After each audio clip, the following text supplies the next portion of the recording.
Hello दोस्तों, आज है 1 दिसंबर 2023 शुक्रवार का दिन। आज के मुख्य समाचार, बड़ी खबरें, देश और दुनिया का ताजा अपडेट लेकर हाजिर हो गए हैं। नए महीने की शुरुआत हो रही है और साल का ये आखिरी महीना है और ऐसे में आज का ये वीडियो देखना आपके लिए बहुत ज्यादा जरूरी है, क्योंकि इस वीडियो में आपको कई ऐसे बड़े बड़े अपडेट, नए नियम, बड़े बदलाव की जानकारियां मिलेंगी। टॉप 50 न्यूज लेकर हम इस वीडियो में हाजिर हुए हैं और ये वीडियो आपको पूरा ध्यान से आखिर तक जरूर देखना चाहिए, क्योंकि अगर ये वीडियो आपने पूरा ध्यान से नहीं देखा तो ऐसी बहुत सारी जानकारियां जो आपको काम आने वाली थी उनसे आप वंचित रह सकते हैं। तो इसलिए आप वीडियो को पूरा आखिर तक जरूर देखिए और फिर आखिर में कमेंट करके बताइए कि आज का ये वीडियो और खबरें आपको कैसी लगी। तो आइए दोस्तों, बिना टाइम विलंब के शुरुआत करते हैं आज की पहली बड़ी खबर के साथ। आज 1 दिसंबर का दिन है और पूरी दुनिया में 1 दिसंबर को विश्व एड्स दिवस मनाया जाता है। एड्स जो कि HIV के कारण होता है। एड्स ह्यूमन इम्यूनोडेफिशिएंसी वायरस यानी HIV के संक्रमण के कारण होने वाला एक रोग है। एड्स से बचाव के लिए जागरूकता होना बहुत ही जरूरी है। कुछ सरल उपाय अपनाकर इस गंभीर बीमारी से बचा जा सकता है। हर साल दुनिया भर के लोगों को HIV संक्रमण के प्रति जागरूक करने के लिए 1 दिसंबर का दिन दुनिया भर में एड्स दिवस के रूप में मनाया जाता है। इस दिन को पहली बार 1988 में चिन्हित किया गया था। इस साल विश्व एड्स दिवस की थीम है समुदायों को नेतृत्व करने दें, यानी एड्स का न तो कोई इलाज है और न ही इसकी कोई वैक्सीन अभी तक बन पाई है और इसका एक ही उपाय है बचाव। और हाँ दोस्तों, दूसरी जो अपडेट खबर आ रही है वो बहुत ही चौंका देने वाली है और हैरान कर देने वाली खबर है। एंटीबायोटिक से 50 लाख लोगों की मौत, WHO की ये चेतावनी है। महामारी से भी एक बड़ा खतरा,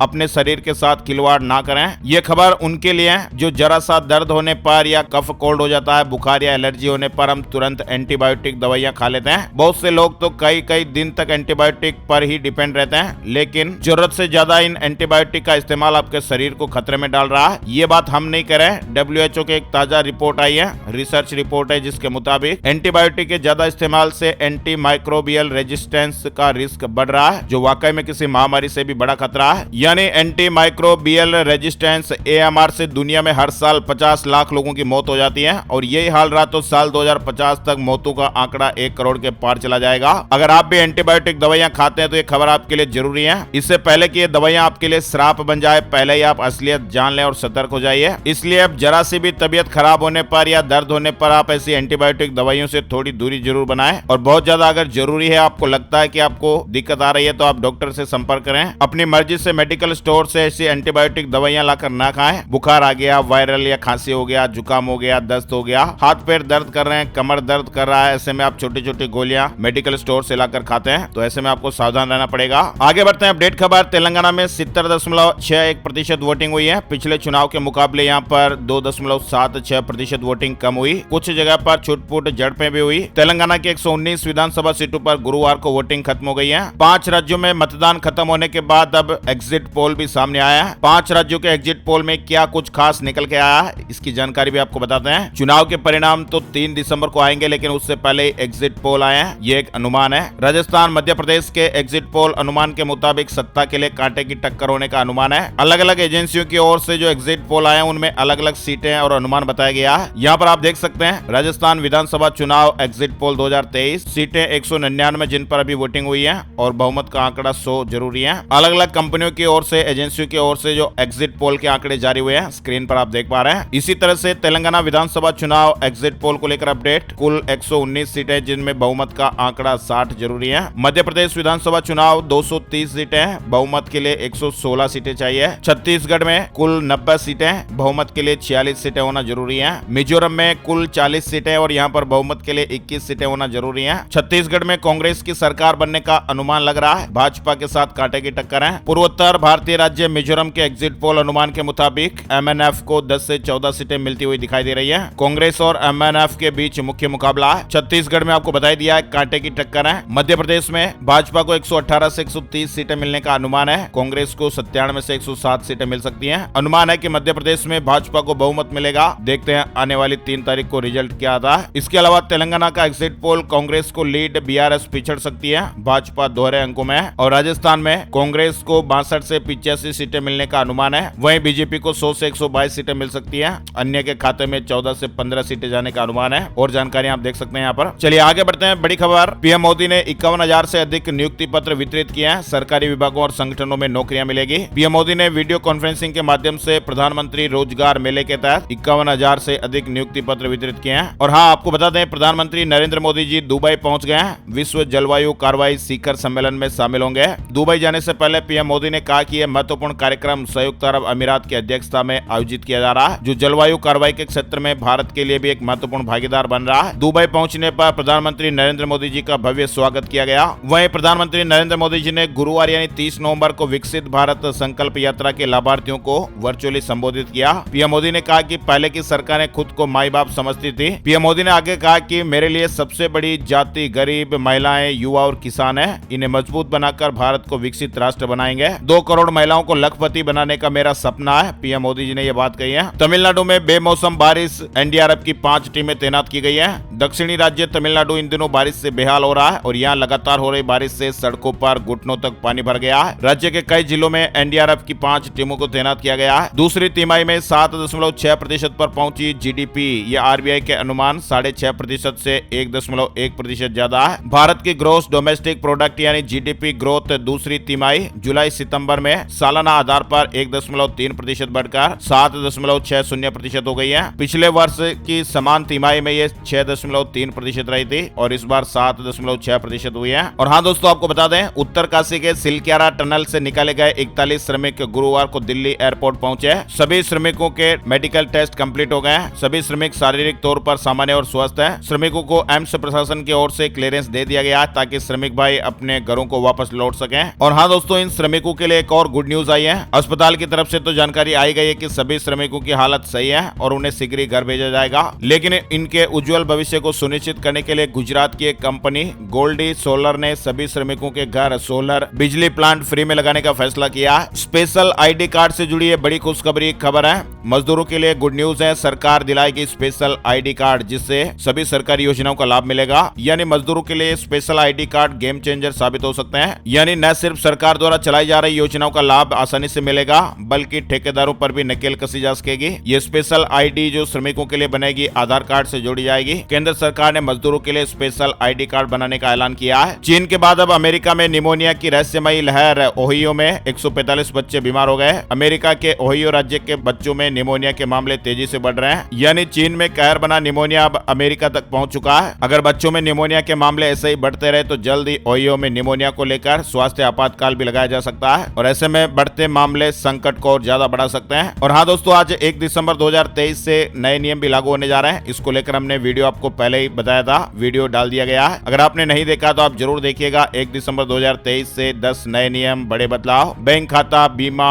हड़ताल, यूपीआई समेत कई नए नियम और बड़े बदलाव आपको इस वीडियो में देखने को मिलेंगे। वीडियो सेक्शन में आप जाकर ये वीडियो देख सकते हैं। दिसंबर का महीना फाइनेंस से जुड़े कई नियमों में भी बदलाव लाने जा रहा है। आईपीओ के लिए नए समय सीमा, नए सिम कार्ड के लिए भी नियम लागू होंगे। सिम कार्ड जो लोग बेच रहे हैं उनके लिए भी नए नियम आज से लागू हो जाएंगे। एचडीएफसी बैंक के रेगलिया क्रेडिट कार्ड पर भी बदलाव देखने को मिलेगा। आधार के मुफ्त अपडेशन की समय सीमा 14 दिसंबर को खत्म हो जाएगी। इसके अलावा सेबी ने 26 सितंबर को मौजूदा डीमेट अकाउंट धारक के लिए नामांकन का विकल्प प्रदान करने की जो समय सीमा है वो 3 महीने बढ़ाई है। 31 दिसंबर 2023 है। और ऐसे लोग जिनके यूपीआई आईडी 1 साल से काम नहीं आ रहे हैं या यूपीआई आईडी से कोई भी लेन देन नहीं हुआ है तो ऐसे यूपीआई आईडी 31 दिसंबर तक बंद हो जाएंगे, तो ये भी आप ध्यान रखिएगा। बैंक लोकर समझौता, इसकी डेडलाइन 31 दिसंबर 2023 तक है और यदि आपने अभी तक संशोधित रिटर्न या देर तक रिटर्न दाखिल नहीं किया तो 31 दिसंबर तक करा लें। और इसके अलावा और भी कई नए नियम है जो आपको अलग से वीडियो में दिखाई देंगे, जरूर देखिएगा। और हाँ दोस्तों, आपको बताएं, केंद्रीय गृह मंत्री अमित शाह आज 1 दिसंबर को झारखंड के हजारीबाग में सीमा सुरक्षा बल के 59वें स्थापना दिवस कार्यक्रम में शामिल होंगे।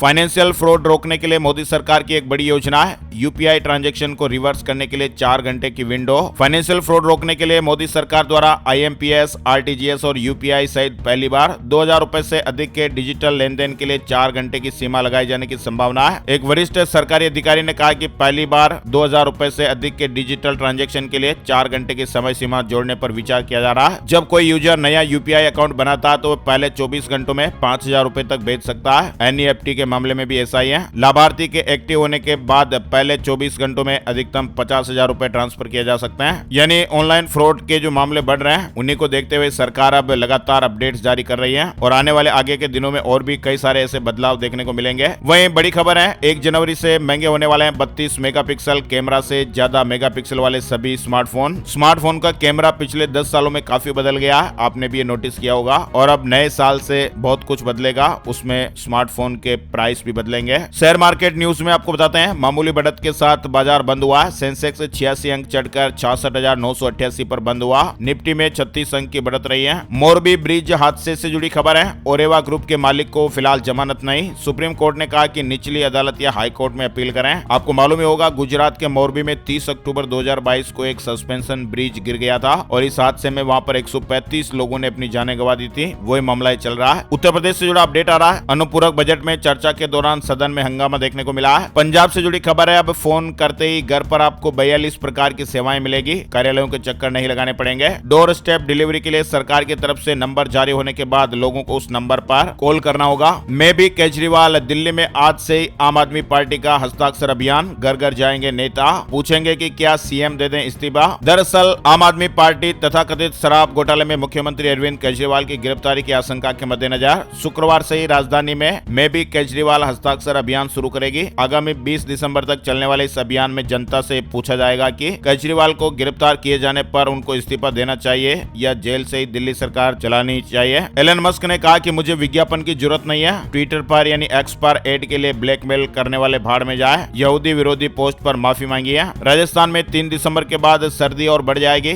मौसम साफ होगा और ठंड बढ़ेगी। केंद्र सरकार ने सेना की ताकत बढ़ाने और डिफेंस प्रोडक्शन को बढ़ावा देने के लिए 97 तेजस और 156 प्रचंड लड़ाकू हेलीकॉप्टर की खरीद को मंजूरी दी है। ये दोनों ही स्वदेशी कॉम्बैट प्लेन हेलीकॉप्टर हैं। हरियाणा में भैंस का मृत्यु भोज किया गया। देसी घी से खाना बनाकर ग्रामीणों को खिलाया गया। मालिक ने कहा कि 3 पीढ़ियों ने दूध पिया तो हम कर्ज चुका रहे हैं। हरियाणा के चरखी दादरी में एक भैंस की मौत हो जाने के बाद मालिक ने पूरे गांव को खाना खिलाया। गो फर्स्ट के सीईओ कौशिक खोना ने इस्तीफा दिया। बोले कि दुर्भाग्य से भारी प्रयासों के बावजूद भी चीजें हमारे पक्ष में काम नहीं कर रही हैं। फर्जी रजिस्ट्री से लोन लेने वाले आरोपी को 5 साल की जेल की सजा सुनाई गई है। मकान मालिक का मकान हड़पने के लिए खुद के नाम के साथ दस्तावेजों में गड़बड़ी की। हिमाचल प्रदेश मंत्रिमंडल की बैठक आज यानी शुक्रवार को 12 बजे के बाद होगी और इस बैठक में कई महत्वपूर्ण फैसले लिए जाने की खबर है। असम में सीएम हिमंता शर्मा जी ने 35,770 छात्रों को स्कूटर बांटे हैं। बोर्ड परीक्षा में अच्छे अंक हासिल करने वाले बच्चों को इनाम दिया गया। पहले अकड़ दिखाई लेकिन अब बेचैन हुआ तालिबान। भारत में अब वापस खोलने पड़े बंद दूतावास। आपको मालूम होगा अभी हाल ही में तालिबान ने यह कहकर भारत में अफगान दूतावास बंद कर दिए थे कि भारत से उन्हें सपोर्ट नहीं मिल रहा है, लेकिन अब तालिबान ने पलटी मारते हुए भारत में बंद पड़े दूतावास खोलने की घोषणा कर दी है। हिमाचल प्रदेश में भारी बारिश और बर्फबारी, शीतलहर की चपेट में प्रदेश। आईएमडी की चेतावनी फिर से आई है। ठंड के मौसम आने के साथ ही हिमाचल प्रदेश का मौसम भी बदल गया है। ऊंचाई वाले जनजातीय इलाकों और ऊंची पहाड़ियों पर ताजा बर्फबारी हुई है। प्रदेश शीतलहर की चपेट में है। दिल्ली विकास प्राधिकरण की नई आवासीय योजना के ई नीलामी प्रारूप के तहत गुरुवार को पेंट हाउस, सुपर, एचआईजी यानी उच्च आय समूह के फ्लैट के लिए रजिस्ट्रेशन शुरू हो गए हैं। दिल्ली में सरकारी स्कूल के शिक्षकों ने डीए में बढ़ोतरी की मांग उठाई है। एलजी को पत्र लिखा है। हरियाणा विधानसभा अध्यक्ष ने ऐलान किया है गरीब परिवारों को मकानों की छत पक्की करवाने के लिए 50 लाख सहायता देंगे। 20 गाँव में 50 मकानों की छत पक्की करने के लिए 1-1 लाख रुपए की आर्थिक सहायता उपलब्ध कराई जाएगी। पंचकुला विधानसभा से जुड़ा अपडेट है। वहीं एम्स में श्रमिकों से मिले राज्यपाल, सभी का हौसला बढ़ाया। कहा कि मुश्किल घड़ी में कैसे रहा जाता है इन श्रमिकों ने हमें सिखा दिया। उत्तरकाशी की सिलक्यारा टनल से बाहर निकले मजदूरों से मिलने के लिए राज्यपाल गुरमीत सिंह ऋषिकेश एम्स पहुंचे और यहां पर 41 श्रमिकों का हालचाल जाना। सभी से मुलाकात कर उनका हौसला बढ़ाया। अधिकारी को प्रमोट कर उसके ट्रांसफर पोस्टिंग में सीएम का दस्तखत काफी नहीं, देना होगा तर्क। कर्नाटक हाई कोर्ट ने यह बात कही है। कोर्ट ने कहा कि इस तरह की नियुक्ति को लेकर जब तक कोई ठोस तर्क नहीं दिया जाता तब तक अधिकारी का ट्रांसफर या प्रमोशन कानूनी नहीं माना जाएगा। कर्नाटक हाई कोर्ट ने निचले कैडर के अधिकारी को ऊंचे पद पर नियुक्त करने के एक मामले को वैध नहीं माना। कोर्ट ने कहा कि ऐसे मामले में मुख्यमंत्री का दस्तखत काफी नहीं है। चलिए आगे बढ़ते हैं। बड़ी खबर, छत्तीसगढ़ कांग्रेस ने चार्टर्ड प्लेन बुक कराया। जीते हुए प्रत्याशियों को सर्टिफिकेट सहित रायपुर पहुंचने के निर्देश दिए गए। ज्ञानवापी सर्वे की रिपोर्ट दर्ज दाखिल करने के लिए एएसआई ने अदालत से 3 हफ्ते का समय मांगा था। कोर्ट ने नाराजगी जताते हुए एएसआई को 10 दिन का और समय दिया है। कोर्ट ने सुनवाई की अगली तारीख 11 दिसंबर तय की है, यानी एएसआई को सर्वे रिपोर्ट जमा करने के लिए फिर से मोहलत मिल गई है। आम लोगों को मिलेगी सस्ती दवाइयां। पीएम नरेंद्र मोदी जी ने औषधि केंद्र बढ़ाने के निर्देश दिए हैं। पीएम मोदी ने विकसित भारत संकल्प यात्रा के लाभार्थियों से बातचीत की। वजन सिर्फ 150 ग्राम। रूस ने बनाया ऐसा हथियार जो युद्ध की दिशा बदल देगा। रूस इलेक्ट्रॉनिक्स ने एक ऐसा ट्रांसपोंडर बनाने का दावा किया है जो युद्ध में ये पहचान कर सकेगा कि आसमान में उड़ रहा ड्रोन दुश्मन का है या फिर उसका है। मनीष सिसोदिया ने सुप्रीम कोर्ट में दायर की पुनर्विचार याचिका। आबकारी नीति मामले में जमानत देने से इंकार किया था। शुभ रहेगा 2024, अंतरिक्ष में फिर इतिहास रचेगा भारत। नासा ने इसरो को दिया बड़ा ऑफर। अमेरिका ने कहा कि वह अंतरिक्ष के क्षेत्र में भारत का पूरा सहयोग करेगा। नासा के एडमिनिस्ट्रेटर बिल नेल्सन ने मंगलवार को science and technology minister Jitendra Singh से मुलाकात की थी और इस दौरान नेल्सन ने कहा कि अमेरिका और भारत अगले साल के अंत तक एक भारतीय अंतरिक्ष यात्री को ISS भेजने की प्लानिंग पर काम कर रहे हैं। उत्तर प्रदेश लोक सेवा आयोग ने समीक्षा अधिकारी या सहायक समीक्षा अधिकारी जो प्रारंभिक परीक्षा 2023 है इसकी तारीख घोषित कर दी है। प्रारंभिक परीक्षा 11 फरवरी 2024 को आयोजित की जाएगी। नोएडा से दिल्ली NCR जाना आसान होगा। बोटेनिकल गार्डन से एक और नए रूट पर चलेगी मेट्रो, लेकिन फिलहाल इसमें समय लगेगा। और हाँ दोस्तों, 10वीं पास से लेकर ग्रेजुएट तक हर किसी के लिए सरकारी नौकरी का मौका चल रहा है। कई सरकारी महकमों में बम्पर भर्तियां चल रही है। मध्य प्रदेश उच्च न्यायालय में भी भर्ती का मौका है। SBI क्लर्क भर्ती जिसमें 8,200 से ज्यादा पदों पर भर्ती चल रही है। SSC GD कांस्टेबल भर्ती भी चल रही है जिसमें काफी ज्यादा वैकेंसीज हैं। उत्तर प्रदेश से जुड़ी खबर आ रही है। 5 मिमी बारिश से 6 डिग्री गिरा दिन का पारा। आलू, मटर और गेहूं की फसल पर खतरा मंडरा रहा। इसके अलावा यूपी रोडवेज से जुड़ा अपडेट है। 32,000 संविदा ड्राइवर और कंडक्टरों का बड़ा वेतन लागू हो गया है। नई दर से देय भुगतान 1 दिसंबर से लागू होगा। पटना में 13 से 14 दिसंबर को बिहार बिजनेस कनेक्ट 22 देशों के उद्यमियों को आमंत्रण भेजा गया है। बेंजामिन नेतन्याहू ने बड़ा ऐलान किया। युद्ध विराम खत्म होते ही फिर से जंग शुरू करेगा इजराइल और हमास से जुड़ा अपडेट है। अब बात कर लेते हैं gold price today, silver price today, सोने चांदी के भाव। गुरुवार सुबह सोने का भाव 62,725 रुपए प्रति 10 ग्राम पर रहा। वहीं चांदी का भाव 75,924 रुपए प्रति किलोग्राम पर रहा है। IBJ की ऑफिशियल वेबसाइट पर आपको इसकी विस्तार से जानकारी मिल जाएगी। और अब चलते चलते बात कर लेते हैं वेदर न्यूज टुडे, यानी आज का मौसम कैसा रहेगा। संपूर्ण भारत का आज 1 दिसंबर 2023 का मौसम पूर्वानुमान। मौसम की जानकारी का ताजा अपडेट स्काईमेट वेदर अपडेट के मुताबिक अगले 24 घंटों के दौरान तटीय तमिलनाडु और अंडमान और निकोबार द्वीप समूह में मध्यम से भारी बारिश और गरज के साथ बौछारें पड़ सकती हैं। आंतरिक तमिलनाडु, केरल, कर्नाटक, मध्य महाराष्ट्र और मध्य प्रदेश में हल्की से मध्यम बारिश हो सकती है। जम्मू कश्मीर, हिमाचल प्रदेश, लद्दाख, मुजफ्फराबाद और गिलगित बाल्टिस्तान में हल्की से मध्यम बारिश और बर्फबारी का अनुमान है। उत्तराखंड, पंजाब के कुछ इलाके, हरियाणा, दिल्ली, उत्तर प्रदेश, पूर्वोत्तर राजस्थान, बिहार, छत्तीसगढ़ और आंतरिक आंध्र प्रदेश में 1 या 2 स्थानों पर हल्की बारिश देखने को मिल सकती है। आज के मुख्य समाचार, ब्रेकिंग न्यूज अपडेट यहीं समाप्त हुए। ऐसी काम की ताजा जानकारियों का वीडियो हर रोज आपको मिलता रहे, इसलिए इस वीडियो को आप लाइक और शेयर जरूर कर दीजिएगा। फेसबुक और व्हाट्सएप पर इस वीडियो को ज्यादा से ज्यादा पहुंचाइएगा, शेयर कर दीजिएगा। वीडियो पूरा देखने के लिए आपका दिल से शुक्रिया और धन्यवाद। जय हिंद, जय भारत, वंदे मातरम।